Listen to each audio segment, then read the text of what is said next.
असं रावल या पत्रकार परिषदेत म्हणाले. भारताच्या शिक्षण व्यवस्थेवर टीका करणाऱ्या काँग्रेस नेते राहुल गांधी यांना मुख्यमंत्री देवेंद्र फडणवीस यांनी आज पत्रकारांशी बोलताना उत्तर दिलं. सरकारनं सक्रियपणे कारवाई करून पेपर फोडणाऱ्यांना पकडलं आणि म्हणून नीट UG परीक्षा पुढे ढकलली. पेपर फुटल्यानंतर नाही तर त्याच्या आधी ही कारवाई महाराष्ट्र सरकारनं आणि पोलिसांनी केली आहे असं ते म्हणाले.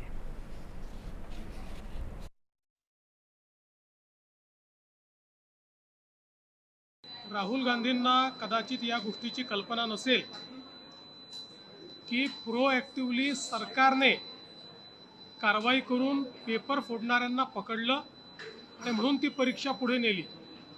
पेपर फुटल्यानंतर नाही, त्याच्या आधी ही कारवाई महाराष्ट्र सरकारने आमच्या पोलिसांनी केलेली आहे आणि निश्चितपणे पुढची परीक्षा योग्य पद्धतीनं व्हावी याचं नियोजन चाललं आहे.